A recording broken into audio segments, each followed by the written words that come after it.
എടി ശാന്തി, എന്റെ കണ്ണട കണ്ടോ? എവിടാ വെച്ചാവോ? വയസ്സായി, ഒന്നും ഓർമ്മ വരുന്നില്ല. ശാന്തി, നീ കണ്ടോ? എന്താ അനുപേട്ട, എത്ര പ്രാവശ്യം പറഞ്ഞിട്ടുണ്ട് സൂക്ഷിച്ചു വെക്കാൻ? പോട്ടെ, എന്താ ഇപ്പൊ ഇത്ര വലിയ അത്യാവശ്യം? രാമേട്ടൻ വിളിച്ചിരുന്നു, എന്തോ ഒരു OTP ഫോണിലേക്ക് വരും എന്ന് പറഞ്ഞു. കണ്ണടല്ലാതെ കണ്ണ് കാണില്ലല്ലോ. അത് മോൾ അവിടെ ഇരിക്കുന്നില്ലേ, അവൾക്ക് കൊടുക്കൂ, അവൾ പറഞ്ഞു തരും. മോളെ, ജസ്റ്റ് ഒന്ന് ഫോണിലെ OTP നോക്കിട്ട് പറഞ്ഞേ. എടി ഒന്ന് നോക്ക്. ഞാനിവിടെ ഒരു ഇമ്പോർട്ടന്റ് പണി ചെയ്തിരിക്ക, കണ്ടൂടെ? ഒന്ന് വെയിറ്റ് ചെയ്തൂടെ?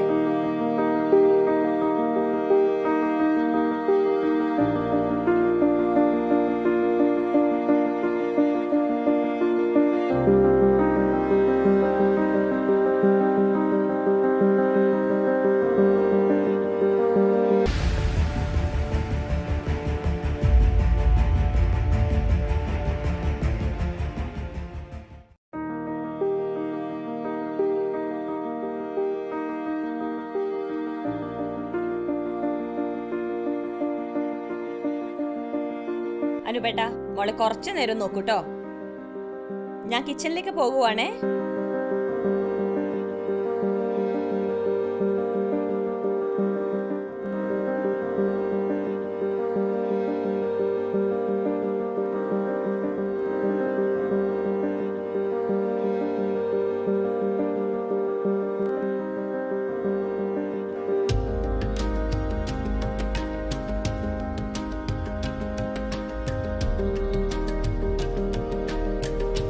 ദേ, മോളെ അടുത്ത കൊല്ലം നഴ്സറിയിൽ ചേർക്കണം. ഏത് നഴ്സറിയിലാണ് ചേർക്കേണ്ടതെന്നൊക്കെ ഇപ്പൊ തന്നെ നോക്കി വെക്കണ്ടേ? ഞാൻ പറയുന്നത് വല്ലതും കേൾക്കുന്നുണ്ടോ? ഇതാ പ്രശ്നം. എപ്പ നോക്കിയാലും മൊബൈലിലാണ്. വീട്ടിലത്തെ ഒരു കാര്യത്തിലും ശ്രദ്ധയില്ല.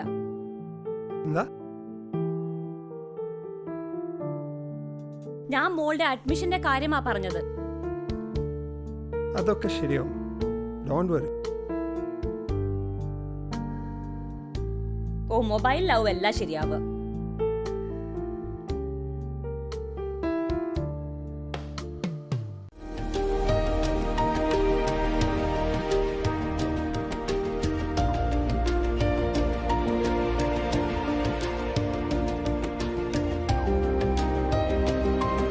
മോള് ഫസ്റ്റ് സ്റ്റാൻഡേർഡ് ആയി.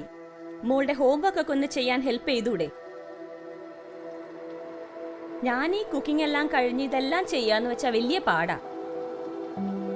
എന്തെങ്കിലും ഒരു ഹെൽപ്പ് ചെയ്തൂടെ അനുപേട്ടാ, പ്ലീസ്? ഓക്കേ, ചെയ്യാലോ. കുറച്ച് പണിയുണ്ട്, അത് കഴിയും. ഈ പണികളൊക്കെ എപ്പോഴാ കഴിയാ? അതെന്താ നീ അങ്ങനെ പറയുന്നു? ഞാനിവിടെ ഒന്നും ചെയ്യാറില്ലേ? ഞാനൊന്നും സഹായിക്കാറില്ലേ? അതിന് ഞാൻ അങ്ങനെ ഒന്നും പറഞ്ഞില്ലല്ലോ. ഈ വീട്ടിലത്തെ എല്ലാ കാര്യങ്ങളും അനുപേട്ടൻ തന്നെയാ ചെയ്യണം. ഞാൻ വെറുതെ ഈ സോഫയിലിരുന്ന് ഫോണിൽ ഇങ്ങനെ തോണ്ടിക്കൊണ്ടിരിക്കുവല്ലേ.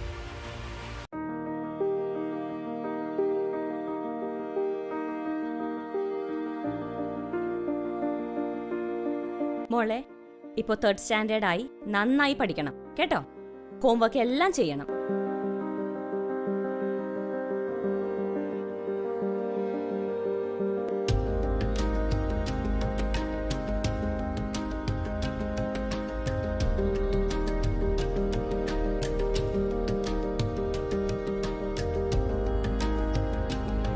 മോളെ, ഇതുവരെ നീ എല്ലാം നന്നായി ചെയ്തിട്ടുണ്ട്.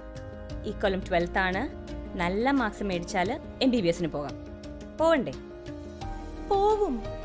അമ്മ പേടിക്കണ്ട, ഞാൻ നീറ്റില് ടോപ്പ് ആവും.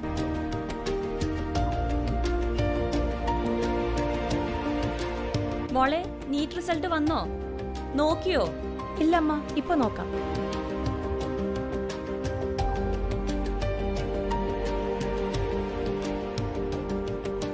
അമ്മ, നീറ്റ് ക്ലിയർ ആയി. ഓ അതെയോ? ആ, സ്കോർ എത്രയുണ്ട്? 650.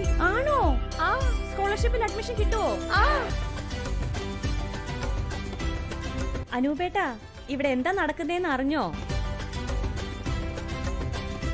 മോളെ, അച്ഛന് റിസൾട്ട് കാണിച്ചു കൊടുക്ക്.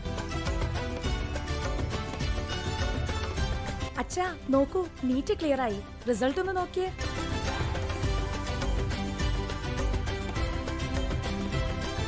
എടി ഞാൻ ബിസിയാണ്. മനുഷ്യന് ഭ്രാന്ത് പിടിച്ചിരിക്കുന്ന സമയത്തല്ല നിന്റെ ഒരു റിസൾട്ട്. നിന്നെ പഠിക്കാനാ വിടുന്നത്. അപ്പൊ നീ പാസ് ആവണം.